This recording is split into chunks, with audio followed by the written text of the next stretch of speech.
அஸ்ஸலாமு அலைக்கும் வரஹ்மத்துல்லாஹி வபரகாத்துஹு. மக்களே, இன்னைக்கு நம்ம ஜாமியா மஸ்ஜிதில் கிர்னி பழம் ஜூஸ் போட்டிருந்தோம். அல்ஹம்துலில்லாஹ், மக்கள் எல்லாம் சிறப்பான முறையில் நோம்பு திறந்தாங்க. நம்ம இன்னைக்கு இந்த கிர்னி பழம் ஜூஸில் ஒரு 2 விஷயத்தை ஆட் பண்ணி ஜூஸை சும்மா சூப்பராக நம்ம போட்டு வச்சோம். என்னென்னா, நம்ம அதில் பாதியாக ஒரு ரொம்ப அரைக்காமல் நார்மலாக அரைச்சி அதை நம்ம போட்டுட்டு நம்ம அதில் பால் கலந்தோம்.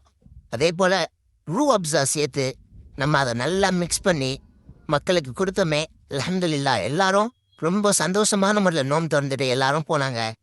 நம்ம இந்த பணிகள் இருக்குது, நம்ம இதை கியாமத் நாள் வரைக்கும் நம்ம இந்த பணிகள் நம்ம செஞ்சுட்டே இருக்கணும். அதே போல் இன்னொரு விஷயம் என்னென்னா, நம்மளுடைய ஈசிஆர் பணியூர் ஜாமியா மஸ்ஜிதில் லாஸ்ட்டு 3 நாள் நம்மளுடைய பள்ளியில் சஹருடைய ஏற்பாடு இருக்குது. 27லேருந்து ஸ்டார்ட் பண்ணுறோம். பிஜியில் இருக்கிற மக்கள் எல்லாரும் வந்து கலந்து கொள்ளுங்க இன்ஷா அல்லாஹ். அஸ்ஸலாமு அலைக்கும் வரஹ்மத்துல்லாஹி வபரகாத்துஹு.